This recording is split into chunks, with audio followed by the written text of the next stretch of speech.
ديفيد بيكهام أسطورة كورة ولا نجم شباك؟ وعلاقته بالسير أليكس فيرجسون بعد السنين دي كلها تصنف علاقة حلوة ولا علاقة وحشة؟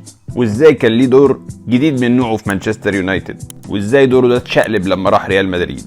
وهل اتشقلب للأحسن ولا الأوحش؟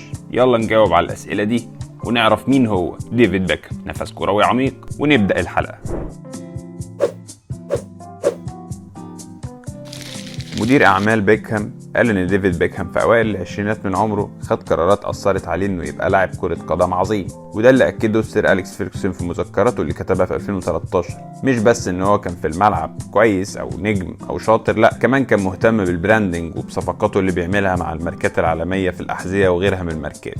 فيرجسون قال في الفيلم الوثائقي إن بيكهام في سنة 2000 كان بيخاف يشيل الكاب من على راسه عشان أليكس فيرجسون ما يشوفش تسريحة شعره ويسمعه كلمتين وحشين. قالك ومع ذلك كان شايفه من افضل لعيبه اوروبا في الوقت ده، لدرجه انه مره في كاس عالم 98 كتب مقاله كامله بيغلط فيها في مدرب منتخب انجلترا عشان ما لعبش بيكهام في المباراه الافتتاحيه قدام تونس ولا عليه مدرب مجنون. نجري على موسم 2002-2003 ونلاقي حصلت مع بيكهام حوارات ما يعلم بيها الا ربنا، بدايه من خروج منتخبه في كاس العالم وابوه وامه اللي اتطلقوا، وكمان بعد ماتش ساوثامبتون اللي كسبوا 2-1 روح بيكهام البيت يتفاجئ بوجود عربيات شرطه كتير عند البيت وماسكين 9 اشخاص كانوا بيحاولوا يخطفوا مراته فيكتوريا وولاده عشان يطالبوه بفديه. الموضوع فضل يتوتر اكتر بين بيكهام وفيرجسون، بالذات بعد الماتش اللي خسروه من ارسنال 2-0. ساعتها فيرجسون قال لبيكهام انت فاشل في المرتدات وانت السبب ان ويلتورد جاب الجون الثاني. فيرجسون طبعا اتعصب وشاط شويه هدوم قدامه، وكان في جزمه موجوده غالبا مقاس 44 او 45 مش متذكر بالظبط. المهم راحت لايشها اخرى، راحت كليتش، راحت لاتشه في قوره بيكهام.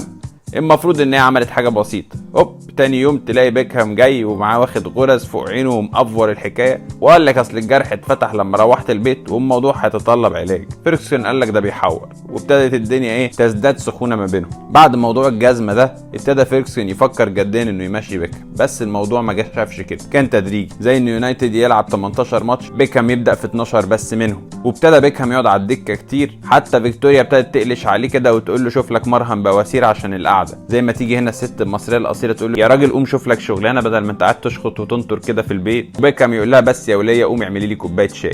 المهم في ماتش يونايتد وريال مدريد في دوري الابطال من نفس الموسم ده 2003، وبالرغم ان يونايتد كانوا خسرين 3-1 في الذهاب من ريال، الا ان فيرجسون قال لبيكهام انه مش هيبدا الماتش في العوده، وطبعا بيكهام ما كانش متفاجئ وما تاثرش يعني، فضل على دكه البدلاء لحد ما فيرجسون نزله اواخر الشوط الثاني. هوب الماتش يتقلب وبيكهام حط جونين ويونايتد فعلا يكسب الريال 4-3، بس للاسف النتيجه ما كانتش كافيه انهم يتاهلوا وبيخرجوا من دوري الابطال. ومن ساعتها بيكهام عرف انه ملوش مكان في الفريق ده خلاص، قال لك على الله حكايتي ويلا بينا على الملكي، وبالفعل ينتقل ريال مدريد في صيف 2003. بيكهام في الفيلم الوثائقي قال بالرغم من كل اللي حصل ده بس هو بيحب السير أليكس فيرجسون، وده عشان حصل بينهم حاجات حلوه كتيره بغض النظر عن المشاكل اللي حصلت في الاواخر. وقال انه اصعب لحظه ليه كانت وهو خارج من مانشستر يونايتد، لان ده النادي اللي بيعتبره بيته التاني وقضى فيه احسن اوقات حياته. ونعرف بقى بيكهام كان عامل ازاي كلاعب جوه الملعب مع مانشستر يونايتد اللي كان يعتبر بيته التاني ده. ما تيجوا نشوف. ديفيد بيكهام مش بس كان احد الاعمده الرئيسيه في جيل 92 التاريخي اللي سير أليكس فيرجسون عمل بيه معظم امجاده، لا هو كان ظاهره لانه اخترع حاجه جديده. في خطه 4-4-2 الشهيره للزمن ده كان الطبيعي ان الجناح الايمن بيوصل للربع الاخير من الملعب ويرفع الكور من عند الخط، لكن بيكهام ما كانش بيعمل كده. بيكهام على قد ما كان هارد وركر جدا في الملعب بس ما كانش اسرع حاجه في الدنيا، فابتدى يلعب اللعبه بتاعته اللي احنا كلنا عارفينها، العرضيات دي من ثالث ربع في الملعب وليس الربع الاخير. بس من كتر ما كان عظيم في القدره على لف الكوره كانت في الاخر بتوصل للمهاجمين كانها مرفوعه من على خط الكورنر، ورأسيات اندي كول ودوايت يورك وغيرهم كتير تشهد.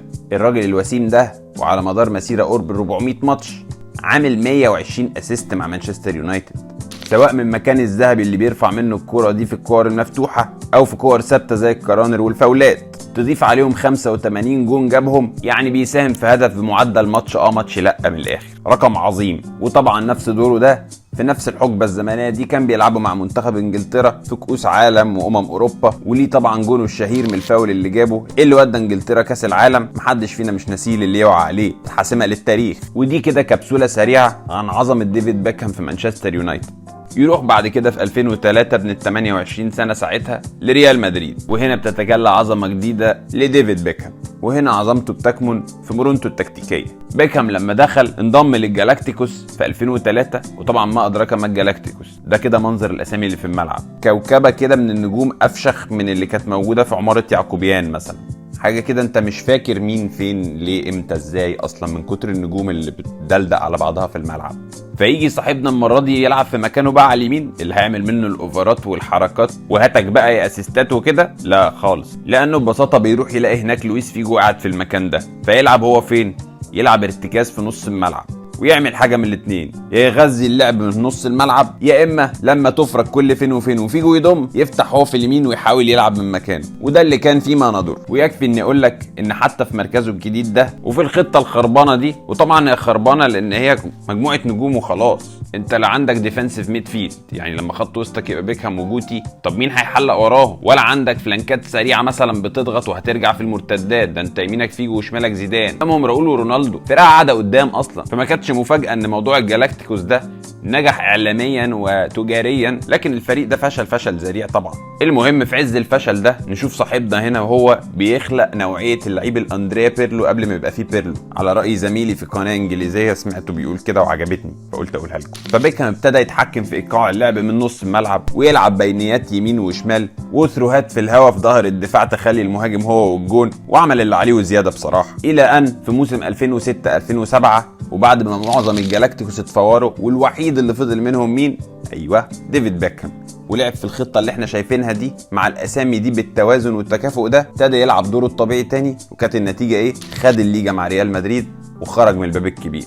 اما بعدها راح بقى MLS لمده 6 سنين، ومن هناك اعاره لميلان، وسنه في الاخر شرفيه كده مع باريس سان جيرمان، وكل دي كانت حاجات طبعا في الاخر تجاريه واكل عيش. ديفيد بيكهام مش بس كان لعيب عظيم مع مانشستر يونايتد، ولا بس لعيب اندر ريتد مع ريال مدريد، ده راجل كان ايقونه وليه ستايله، لدرجه انه كان بيتقال عليه بندت لايك بيكهام، يعني شوطها زي بيكهام. ومن هنا نقدر نقول ان الولد الحليوه المشاكس كان نجم عشان شكله حلو، وكان نجم عشان متجوز مغنيه مشهوره، ولا زال نجم عشان استثماراته وشراكاته التجاريه والتسويق والدعايه، لكن هو برضه نجم عشان تاريخه وارقامه والقابه مع مانشستر يونايتد ومنتخب انجلترا وريال مدريد. ديفيد بيكهام كان ولا زال نجم لامع بره الملعب، لكنه كان نجم مولع جوه الملعب، ومما لا شك فيه انه اسطوره من اساطير الكوره. اما انت فتقدر تعمل دعم الاسطوره من اساطير اعلام الكوره، تعمل لي فولو وسبسكرايب وشير للحلقه، والسلام عليكم ورحمه الله.